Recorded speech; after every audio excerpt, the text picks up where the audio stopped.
আমাদের জীবনে গুরুজনেরা, জ্ঞানী মানুষজন সবসময় একটা কথা বলেন, ধৈর্য ধরো। শুধুমাত্র দুটো শব্দ, কিন্তু কতটা বিশাল সেটা বোঝার চেষ্টা করুন। ছোট একটা অস্ত্র হাতে নিন এবং একটা বিশাল পর্বতে নিরন্তর প্রহার করতে থাকুন। ধৈর্য ধরে সেই কাজ করতে থাকুন। এমন একদিন আসবে, এই বিশাল পর্বতে আপনি একটা পথ তৈরি করবেন। কোনো ধনুর্ধর যখন নিজের বিদ্যা অর্জন করেন, তখন তাকেও ধৈর্য ধরতে হয়, তার নিজেকে সময় দিতে হয়, তবেই সে ধনুর্বিদ্যা শিখতে পারে। সেইভাবে আমাদের জীবনেও ধৈর্য ধরার খুব প্রয়োজন।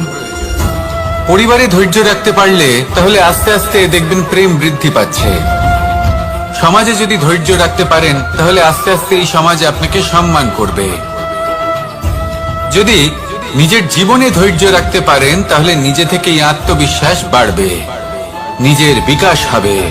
জীবনে সবই সম্ভব যদি ধৈর্য রাখতে পারেন। হয়তো আস্তে আস্তে হবে, কিন্তু হবে অবশ্যই। শুধু ধৈর্য রাখুন, কারণ ধৈর্যই সব থেকে বড় পুঁজি। আসুন আর আমার সাথে ভালোবেসে বলুন, রাধা রাধা। আমাদের জীবনে যখনই আমরা কোনো বড় দায়িত্বের সম্মুখীন হই, তখন আমরা তার থেকে দূরে পালাই, আর এই অজুহাত দিই যে না না, এত বেশি ভার বহন করার যোগ্যতা আমার নেই, আমি করতেই পারবো না।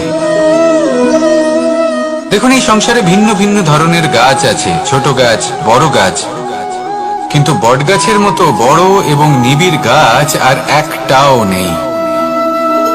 সে নিঃস্বার্থভাবে এই সংসারকে সেবা করে যায়, ছায়া প্রদান করে, শীতলতা প্রদান করে। আর যখন এমন সময় আসে যখন তার উপর বোঝা অত্যন্ত বেড়ে যায়, সে কিন্তু কোনোভাবেই ভেঙে পড়ে না।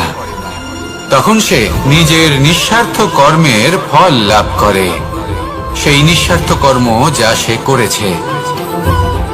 তার দেহ থেকে ছোট ছোট ঝুড়ি বার হয় এবং তা কাণ্ডের আকার ধারণ করে। সেই কাণ্ড মাটির কাছে পৌঁছয় এবং তারপর তা বটগাছের সহায়ক হয়ে ওঠে। সে ভেঙে পড়ে যায় না। এইভাবে আপনিও জীবনে নিঃস্বার্থভাবে সবার সেবা করুন, ভালোবাসুন, সবাইকে সাহায্য করুন।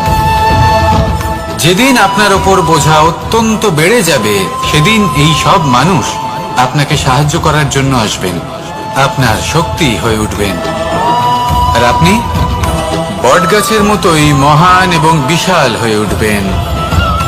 আসুন আর আমার সাথে ভালোবেসে বলুন, রাধা রাধা।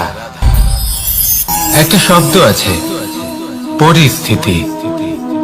অনেক মানুষের মুখে আমরা এই শব্দ শুনি। জীবনে যখন অসফল হয়ে দুঃখ আসে, সংকট আসে, কোনো বিপদ ঘনিয়ে আসে, তখন সমস্ত দোষ আমরা পরিস্থিতির ওপর চাপিয়ে দিই। আর দেখতে গেলে কোথাও না কোথাও ঠিকই করি। এই পরিস্থিতি প্রত্যেক দিনের মতো পাল্টাতে থাকে, কিন্তু এই দিন, এই রাত, এমন কেউ আছেন যিনি এর উপরেও নিয়ন্ত্রণ সাধন করেন, আর তিনি হলেন সূর্য। ঠিক সেই রকমই আমাদের জীবনেও সূর্য হলো এই মন। যদি এই মনের উপর আমরা নিয়ন্ত্রণ করতে পারি, তাহলে আমরা জীবনকেও নিয়ন্ত্রণ করতে পারবো। প্রথমে এই মনের রাজা হয়ে উঠতে হবে। তাই মনে রাখবেন, যদি মন দুর্বল হয়, তাহলে পরিস্থিতি আমাদের সমস্যা বলে মনে হবে। এই মন যদি স্থির হয়, পরিস্থিতি প্রতিস্পর্ধা বলে মনে হবে। আর এই মন যদি শক্তিশালী হয়ে ওঠে, তাহলে যে কোনো পরিস্থিতি আপনার কাছে একটা সুযোগ মাত্র, এমন এক সুযোগ যাতে অগ্রসর হয়ে আপনি মহান হয়ে উঠতে পারেন। এই মনের শক্তির বৃদ্ধি ঘটান, মহান হয়ে উঠুন, আর আমার সাথে ভালোবেসে বলুন, রাধা রাধা। খুব সুন্দর একটা কাহিনী আছে। একবার এক ব্যক্তি নিজের অসফলতার জন্য ত্রস্ত হয়ে সময় দেবতার তপস্যা করতে বসলেন। উনি তপস্যা করলেন এবং সময় দেবতা প্রসন্ন হলেন, মানুষের রূপ ধারণ করে ওনার সামনে প্রকট হলেন। এবার সেই ব্যক্তি ওনাকে জিজ্ঞেস করলেন যে কি এমন আছে যার জন্য আপনি বারবার জয়ী হন আর আমি চিরকাল পরাজিত হয়ে থাকি? কেন এত পরিশ্রম করা সত্ত্বেও আমি সাফল্য লাভ করতে পারি না?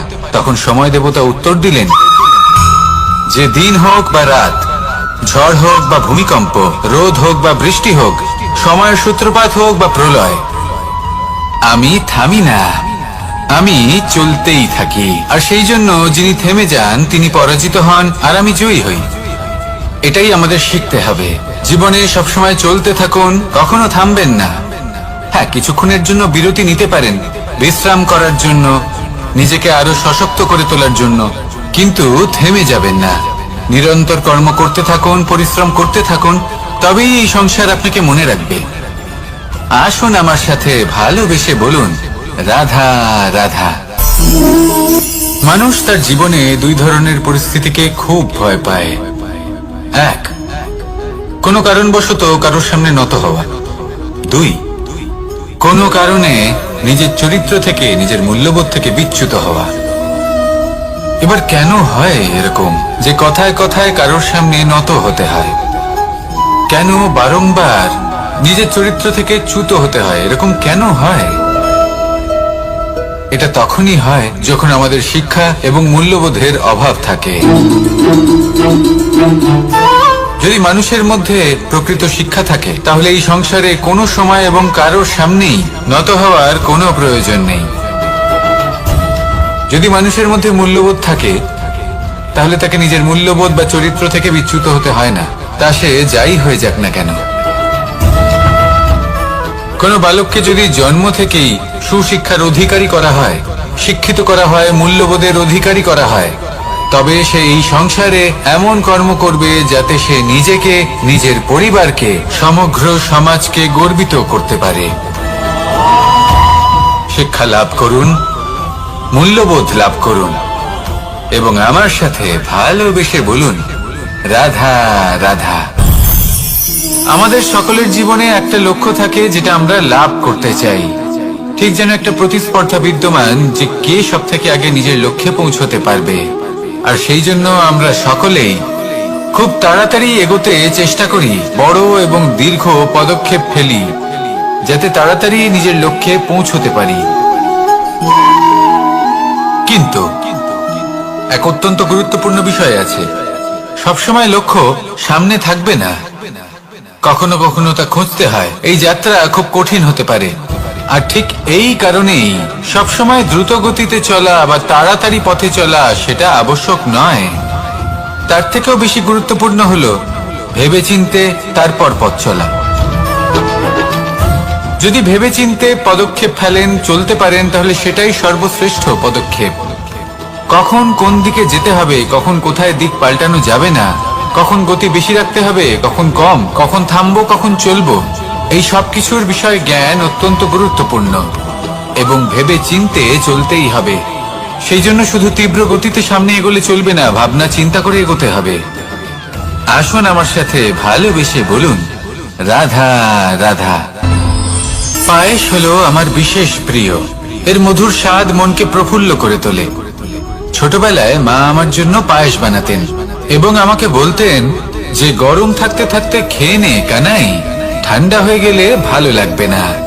কিন্তু আমিও দুষ্টু ছিলাম, ঠান্ডা হওয়া পর্যন্ত অপেক্ষা করতাম, আর ঠান্ডা হয়ে যাওয়ার পরে মার কাছে যেতাম আর ওনাকে বলতাম যে মা, পায়েস তো ঠান্ডা হয়ে গেছে, এটা গরম করে দিন।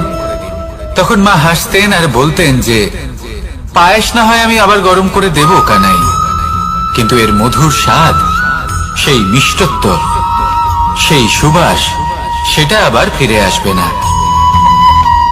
কথাটা সত্যি, আর এই সত্যটাই আমাদেরও জীবনের সত্য। আমাদের জীবনের মধুর সম্পর্কগুলি, এতে যখন কটুভাব প্রবেশ করে, তখন সেই মিষ্টত্ব ফিরিয়ে আনা প্রায় অসম্ভব ব্যাপার হয়ে যায়। আপনি চেষ্টা করে সেই সম্পর্ক ঠিক করতেই পারবেন, তার জন্য অগাধ পরিশ্রম করতে হবে, কিন্তু আবার সেই মিষ্টত্ব কখনো ফিরে আসবে না।